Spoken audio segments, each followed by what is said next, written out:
Hello, everyone. Welcome to our last session of the second day of Peralta Online Equity Conference. Thank you so much for being here today. We have wonderful sessions since morning, so hopefully you don't feel tired, you don't feel overwhelmed with wonderful discussions and information we got from our colleagues. I'm so excited to introduce David Green from California State University, Los Angeles. He will be talking about leading a DEI task force with joy. And we're so excited about this joy part. Before we start, let me go over a few items, housekeeping items. We are recording this session for our colleagues who won't be able to, who are not here today. And we are using automated Zoom captions during the session, and we will edit the recording transcripts before we share them with you. At the bottom of the Zoom window, there's a closed caption button that you will see the live transcript text underneath that button. Select to turn them on or off as you prefer. And also please pose your questions using the chat function. And we're going to share your questions and comments at the end of the session with our presenter. Toward the end of the hour, we'll also share Padlet and social media addresses with you to continue this conversation online and share some additional resources to support your teaching. Now, I'd like to pass the microphone to David Green. Welcome, David. Hello, everyone. Thank you all for spending your evening and I guess, later parts or early parts of the day with me. My name is David Green. I am currently an assistant professor of women's gender and sexuality studies at California State University. And what I'm going to do today is I'm going to talk about a leadership model that I have developed over the course of a few years that helps me with my leadership work as a diversity officer and a professor. So I have a small PowerPoint that I'm going to share with you, and the conference conveners and organizers created a wonderful Padlet. And so on the Padlet, I created I created a topic for the Padlet where you can kind of input your thoughts with the activity, because I hope to be kind of engaging throughout the conference as opposed to just me talking. And let me tell you something right now, I love talking and I can talk a lot. But I also love engagement. So throughout my presentation, my facilitation, my conversation today, I'll be asking you to participate as we go along.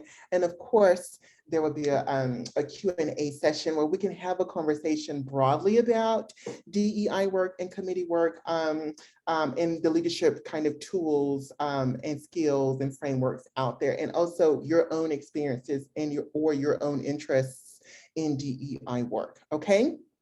So I do believe I have the power to share my screen, and in doing so, I'm going to bring up my PowerPoint, which is this. Can everyone see just briefly?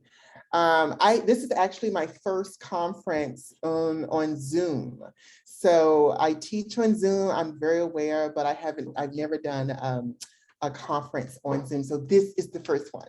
So I'm going to move the chat or the faces of the people up. So this is session leading a diversity, equity, and inclusion task force with joy. So we're gonna talk about joy, even though it's probably the end of the day or early day. And I call this a conversation with you all, kind of facilitated by me. Okay.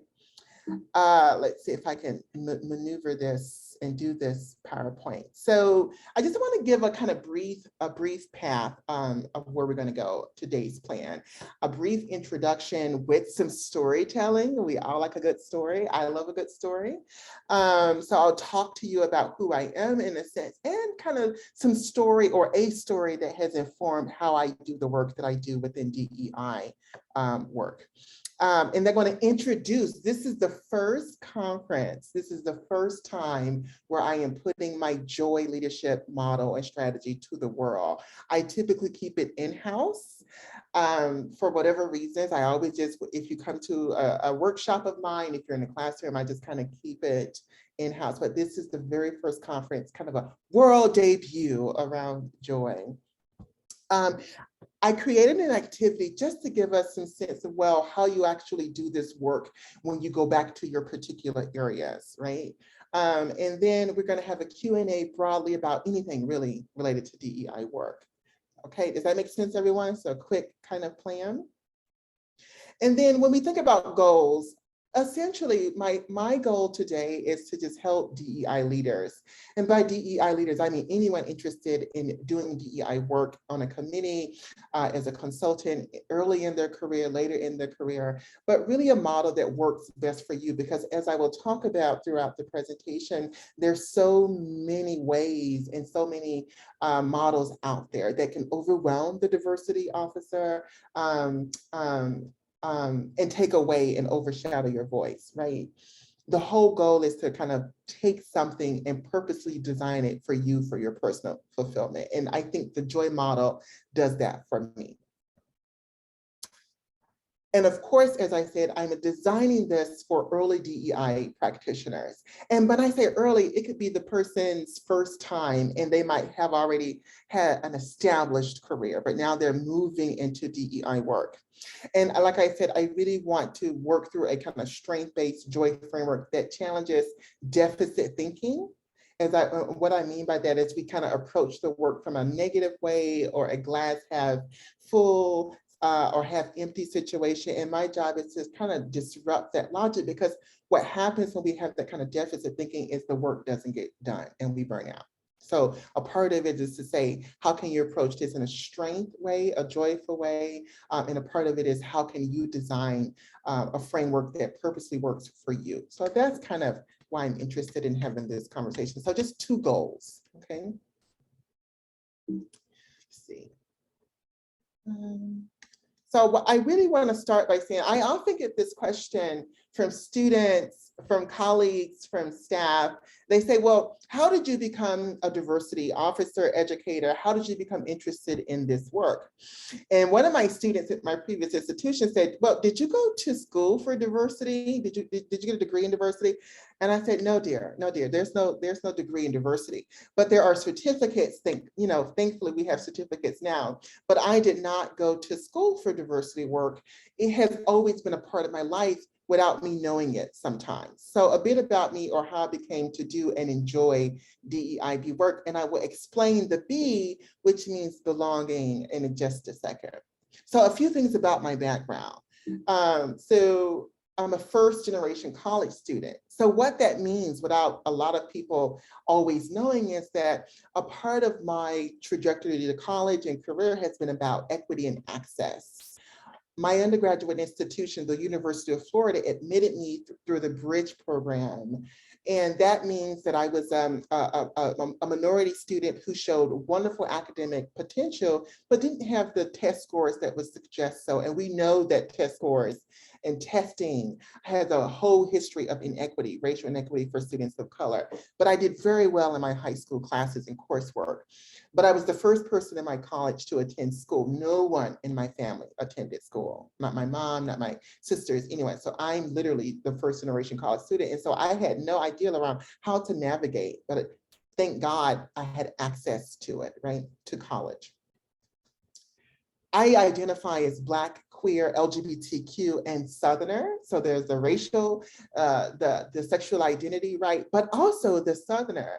And I like to include Southerner because it's about region. And we know that in the US South, the United States South, race relations have a particular and wild history. And that history still lives. If we think about, I'm from Florida, and we know that Florida has some issues today when it relates to politics around LGBT and racial politics, right? And the equity around learning as a Black queer person. But there are also all kinds of assumptions about Southerners. Oh, Black Southerners are lazy. The whole US South is slow.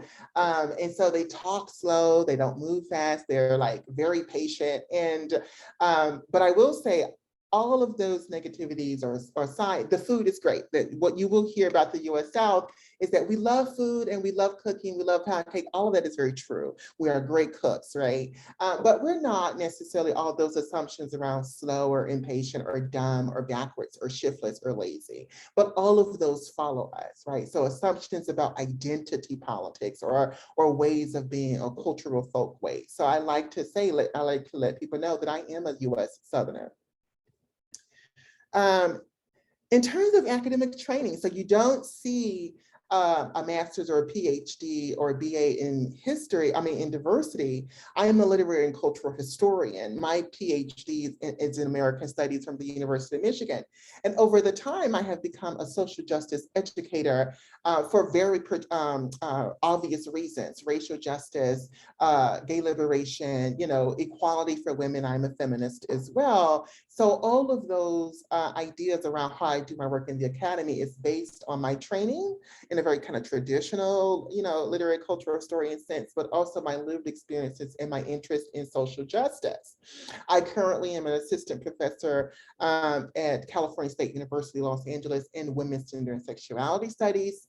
And as I hope to make clear, I also at my current institution, the co-chair for the Diversity, Equity, and Inclusion Task Force, or what we call the Equity, Diversity, Inclusion Task Force. We included belonging in this because we also felt that, well, belonging is very important and it's got some shared yet different relationships to inclusion.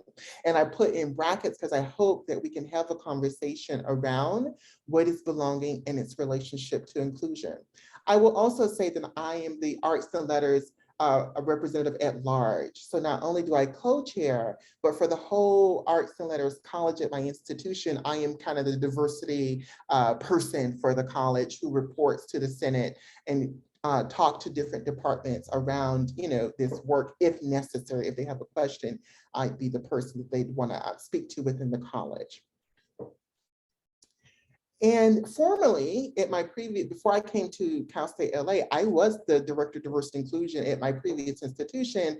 And that meant I was the Chief Diversity Officer. In many, many ways, I reported to the president and I really led and saw and overseen institutional change efforts from a DEI lens. In that role, I faced fierce opposition and resistance. And as a result, there was burnout. So I thought to myself, why am I burnt out? Why is there opposition? So I always kept a fierce journal, a good journal of what I'm doing and what I could be doing, what's working and what's not working. And as you saw, my academic preparation didn't prepare me in the ways that some degrees prepare for career opportunities. I didn't have a degree in diversity. So I thought to myself, when I got my job at my previous institution and they took an opportunity on me, I was like, so how do I do this work as a diversity officer? Like, what do I do? So I started reading and reading and reading and reading, because that's what we do in graduate school. That's what you read and you research and you take notes and you develop theories and you put them to work. So I read and read and read and I learned, okay, this is the way to be a chief diversity officer. This is what I have to do. I have to assess, I have to listen, I have to have this model.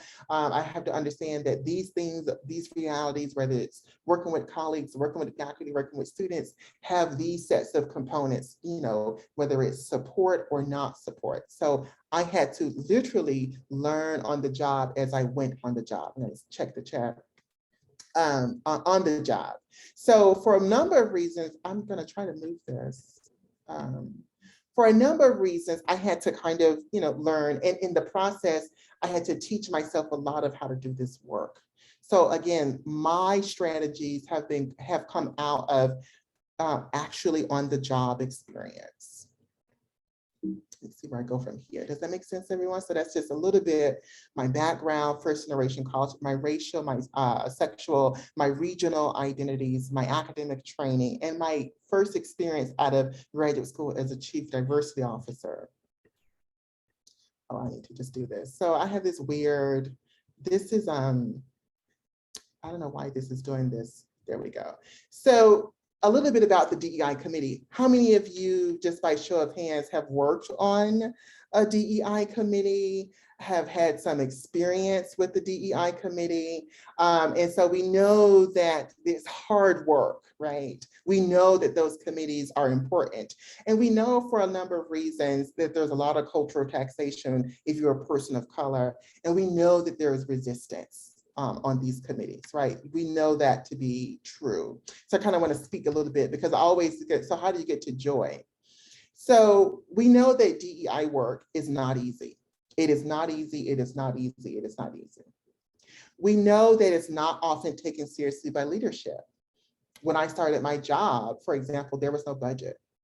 I was like, so how am I supposed to bring people to train, right? We know that when we write reports, they're not always taken seriously or implemented in the strategic plan. Again, lacks institutional support and buy-in and resources. Again, when I started my job, my budget line was 0. And I said, well, I don't know what you want me to do other than just what? Sit in my office and think about planning stuff and think about planning stuff that's going to bring, skilled, qualified leaders, facilitators, consultants to campus to do this. It was a challenge. Claims of special treatment and reverse racism. Often in my experience, I'm accused of, the people who do this work is accused of, well, you're treating them special based because of their race, or because of their identity is clear, or because they're, women. We don't have special interest groups. And also there's this idea of reverse racism. As a white person, I can't do this work, or I feel like you're judging me for being white or whatever. And then accused of, related to the reverse racism, of hating white people. Oh, you're doing this work and you're really just promoting a hatred of white people or people from privileged groups. And it's important to understand privileged groups. Privileged groups could be heterosexual, it could be Black heterosexuals, it could be white folks, it can be able-minded, it can be neurotypical, because we know that, when we think about the brain, we want the brain to be normal. We don't want to deal with disabilities or anyone on the autism spectrum, right? And so those are privileged groups, and those privileged groups can blind us to the kind of experiences of the non-privileged groups.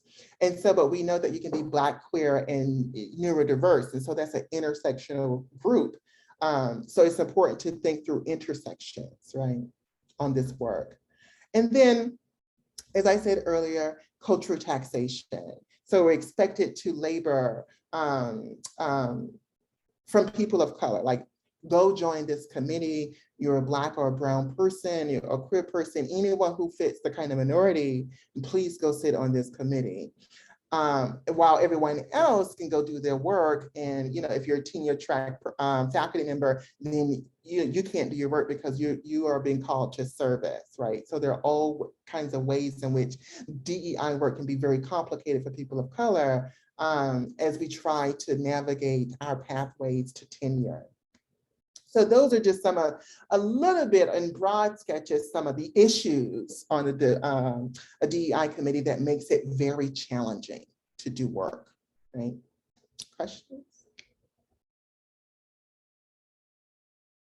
So before I ask you to think about joy, like no joy, no committee, I will say, and because I do not want to appear as if I have had it all together all this time, I had to, in my previous role, end a diversity inclusion task force. And I had to end the task force because after a certain amount of time with the group, I felt that it was no longer purposefully bringing me any type of excitement. And I say this speaking the absolute truth. I felt as if, not only whether there's no joy, no one was taking this work serious. People thought, well, let's just come here and it's going to be happy hour and play. And the leadership did not necessarily take interest in what we were doing, what I was doing. And so when I said to the committee, we can't move forward because this is not how I envision it. This is not working for me as a person. So I have to end it and try to revamp it and reimagine it and get buy-in from the leadership, right? So for me, it was mentally, emotionally, and intellectually overwhelming to continue in the work. And as I sat back, I said, I'm not happy. I feel used. I was angry and I was disappointed when I left meetings. And as a result, I would go and I would note to myself and I say, how do I do this work? I believe in diversity, equity, and inclusion and belonging, but I don't know how to move forward with it at this particular juncture in my life. Given the tools that I have developed, that I have read about, none of this is working for me.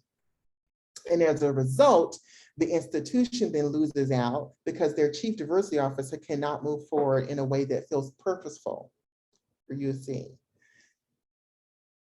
So I ended it. And I said, I'm gonna revamp it, but I need to end this at the moment. And so I sat down and I said, how do I move forward? And I said, I asked myself, what do I want as a DEI practitioner? And at the end of the day, I said, I want it to be joyful. And I remember telling my colleagues, I want this to be joyful. And they looked at me like, what do you mean you want this work to be joyful? And I said, that's what I want. And at the time, I didn't necessarily know how to move forward with it, but I knew that I wanted it to be joy, because over and over what I was reading about with the experiences of diversity officers in higher education was the absolute anti-joy of the work. The absolute, I hate this. This is too much, I cannot, right? So before I began, so over the time, I really sat down and I said, well, I want to do joy. Okay, I'm gonna look at the, look at the chat. I want to have it to be joy. So before I move forward, here is where I want us to think about for the Padlet. When you hear joy, what comes to mind and what doesn't come to mind? So let's sit. I know there's a link to the Padlet, and I kind of want you to, you can use the link to the Padlet or the chat, or you can raise your hand and just say joy for me signals or suggests or whatever comes to mind.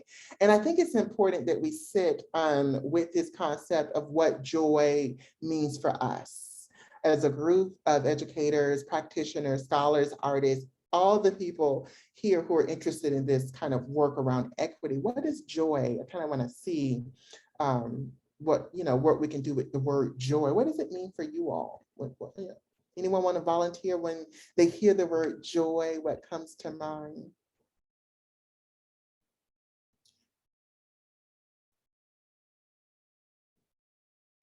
Arcadia, you say thanks for the transparency, the emotional labor and intensity we need to pull joy into that space to help sustain us and keep us doing so much important work. You love this. Thank you. Thank you so much for that. I'm not sure where the Padlet is. Is there anything on the Padlet? I just want to kind of, echo out, look outward and say, do people think about joy? And sometimes with my students, I ask them, I say, well, how is it that we don't think about joy? I can't get out of this. There we go. I'm just looking at fulfillment. Yes, fulfillment comes to mind. Joy makes me think of being able to do the work without superficial obstacles. That is so beautiful. The idea of something genuine, right? Joy as something genuine is not fake. Even though we might skirt and move toward kind of what psychologists have termed, a toxic positivity. I don't think joy is that. It's passionate, right? I agree. When I sat down and I thought about joy, and I had to think about it from a leadership perspective, this is what I came up with. And what I want to stress and emphasize here is that you will read and read and read. My point here is to say read, adapt, and self-design, so that you can figure out for you how you will move forward. And for me, I really wanted to move forward with joy. So here is what I came up with over the years. Isn't this a beautiful blue jay? Joy. Justice. Restorative justice, social justice, and literacy justice. When I sat back over the years, restorative and social justice was important, but literacy justice. And you might ask, well, what is literacy justice?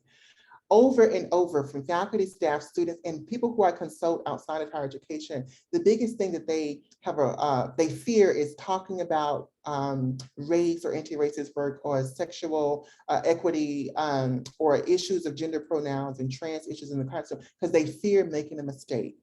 And then they say, well, I don't know. I have not had an opportunity to read about, I don't know the language. And then they say, well, I'm ignorant. You are not ignorant.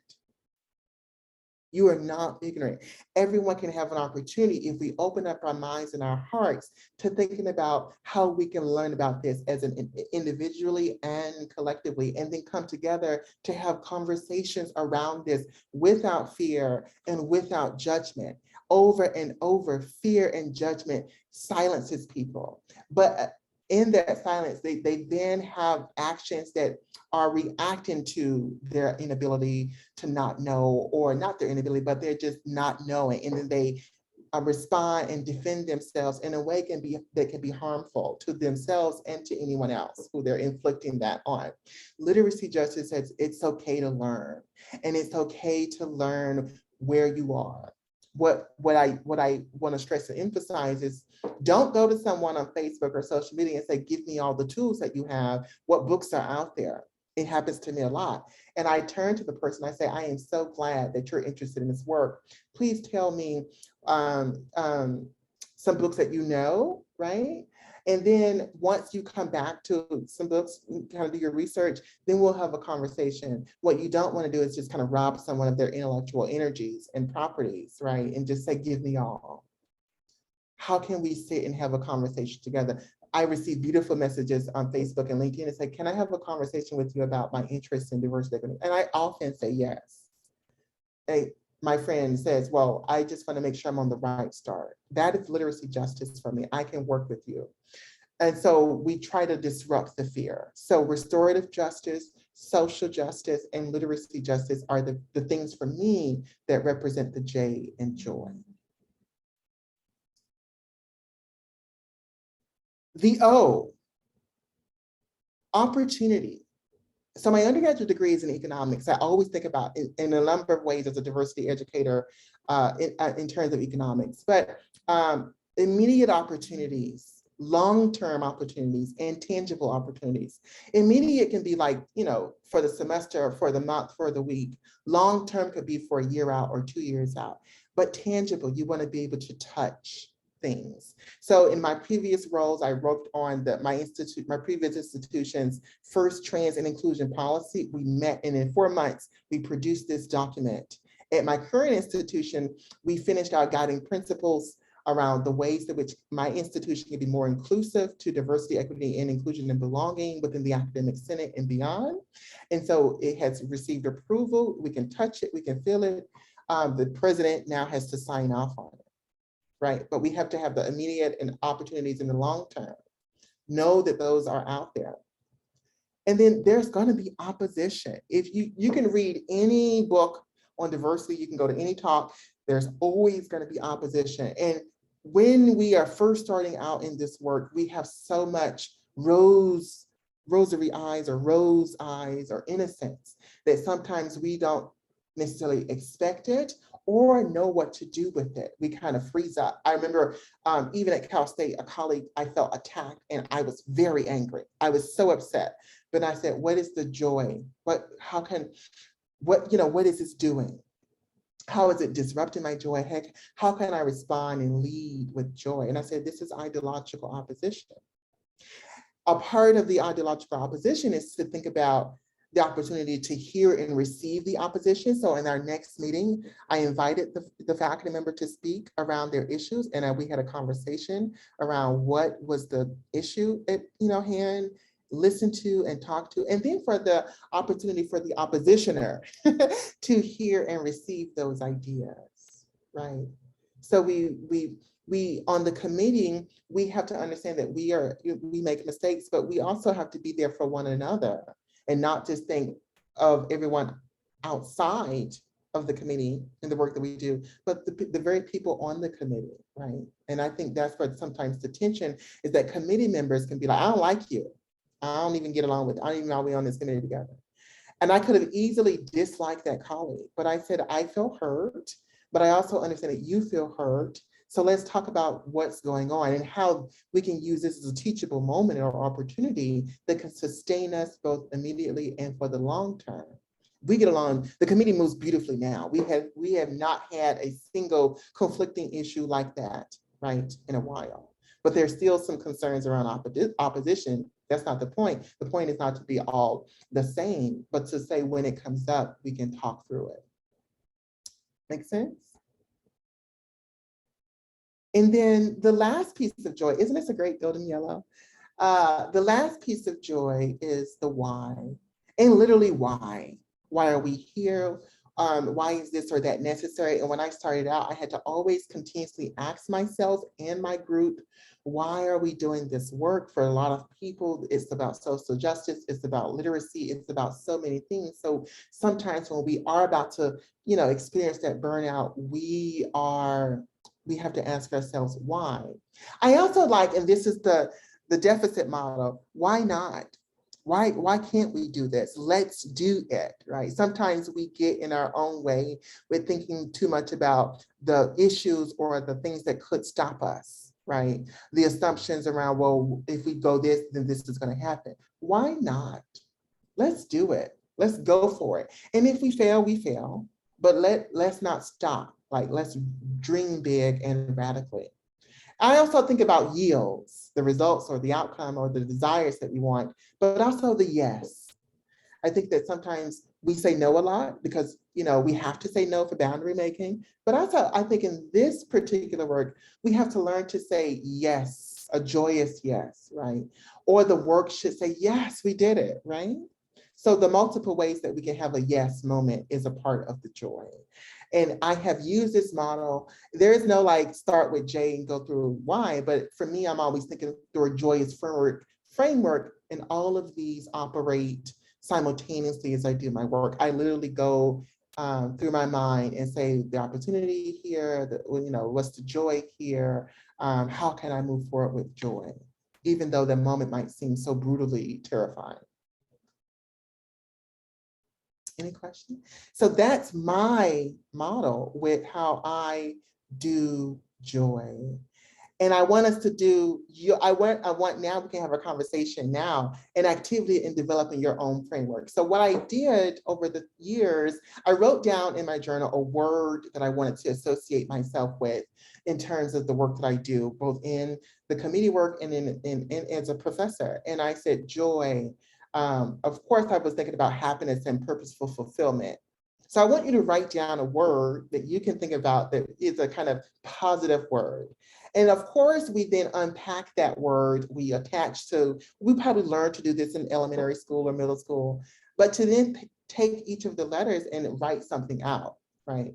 And when I did the joy piece, and I had to literally say, what do I mean by this? That's how I came up with justice and opportunity and yes and other indicators. And then I was able to, I have not had a burnout moment for diversity work since starting my job.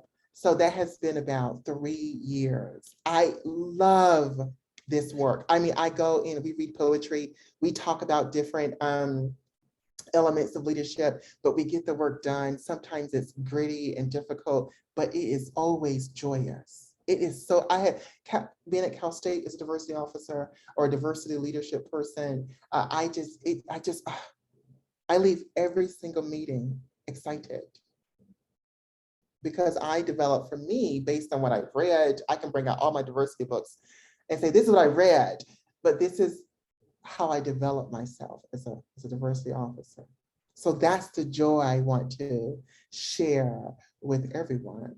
So I want you all, if you want, we can write down and let's talk about leadership, because that's the end of my presentation, and then we can also have a Q&A. So we can either try to practice developing, or you can take it back to your space, and we can just have a conversation around, well, how do I do diversity work? What happens? Conflict management, conflict theory, leadership, how do we do this? So that's the end of my kind of formal presentation. And now we can practice developing a model and or have a kind of conversation with the time that we have. I'm done. Thank you very much, David, or Dr. Green. Sorry.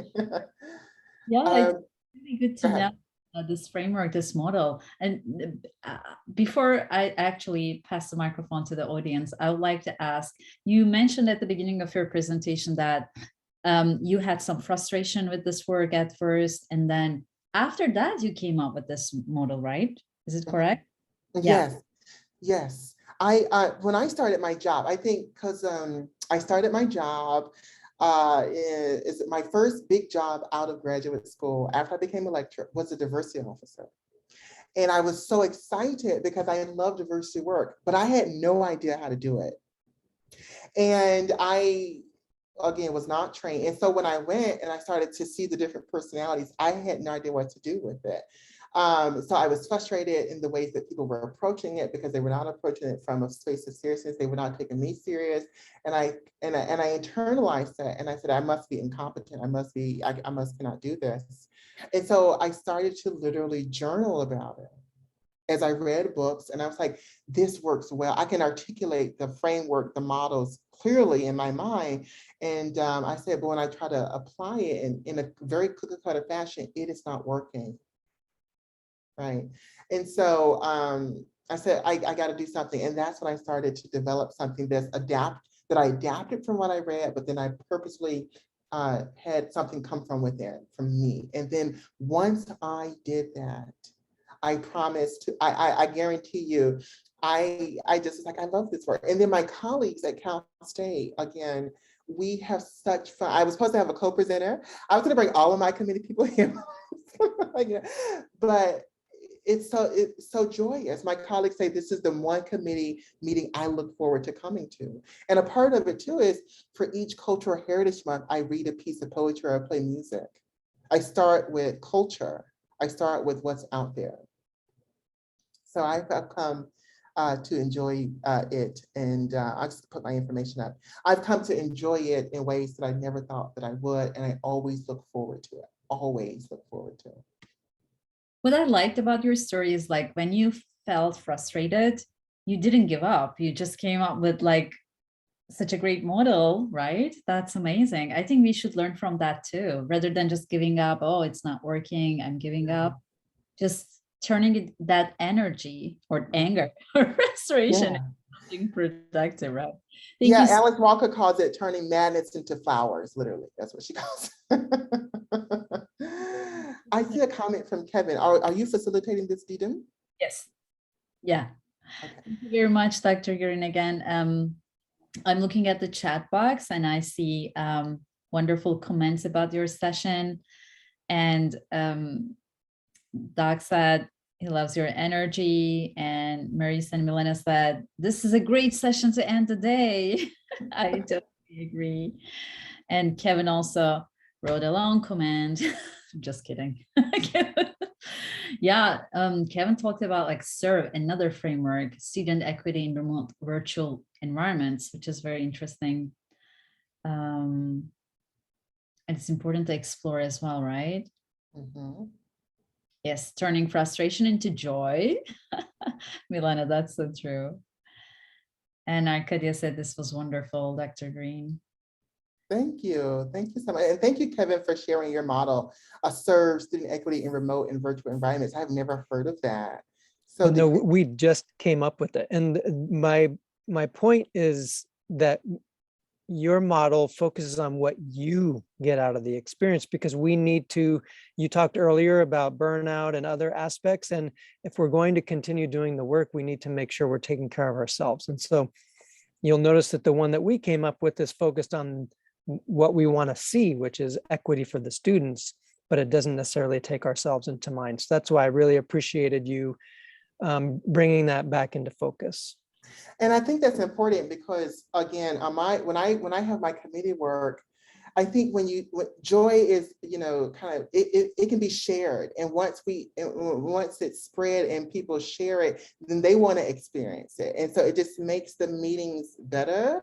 It doesn't make it feel like this is heavy or extra work, but I'm also enjoying this, and they do the work. And so I tell them all the time, I feel that, I have to bring this energy, and then they feel it and it becomes kinetic and it becomes shared. And I'm telling you, you all can come to my DEI meetings. We have the best, almost 2-hour kind of work sessions that I have ever had, and so I really, it is, and we talk about on the committee how we have to always remember that we still are human and that we still have to attend to things that keep us going, and that has to be a practice of mindfulness. So this might be a space of us being mindful as we do our work collectively, but also thinking that we have to remember that, we have to be healthy and happy and resilient. Thank you, Arcadia. Thank you very much again, Dr. Green. Do we have any questions, final questions? I think we have 4 more minutes to end the session. If you have any final comments or questions, you can unmute yourself. This is a small group, or you can also use the chat box. Well, I just wanted to piggyback on what Kevin had said in terms of a shifting of perspective from the acronym of SERVE to the acronym of JOY, in that if it doesn't come from within, if it doesn't come from a really earnest place of what you want to see, I think for me, that's kind of where I get the burnout. And, sometimes you kind of telegraph your BIPOCness with your last name. And so you're called upon to be at every which committee, even though no one really takes what you say to heart, but you're just there as window dressing, as it were. And, we've all felt that at one time or another. So if it doesn't come from within, I think at least that's what I'm getting from this talk, is that it really needs to come from an earnest place from within. Otherwise, it's not really sustainable, is kind of the little shift that I'm getting. So for Kevin's comment, and then also Dr. Green, I think that synthesis is the magic nugget for me. So thank you very much. Thank you so much. A beautiful comment. Thank you. Hi, I'm sorry I came in at the end of this, but I was just telling somebody how lately, or like last couple of years, my mantra has been, know your worth. And I think this really demonstrates that it really allows you to own something, own yourself and really demonstrate your worth and share that with other people. So I think that's really, really great. Thank you for sharing that. Thank you so much. Thank you. And I think it brings us to the end of our second day of Peralta Online Equity Conference. I hope you will enjoy your evening, your morning, your afternoon, wherever you are. And we will see you at 8 a.m. tomorrow morning again, California time, PDT time. And until then, take care and just let's process all the things we learned today and just come back here tomorrow again to learn more. Thank you, everyone. Thank you, everyone. Bye-bye. Joining. Bye-bye. Delete.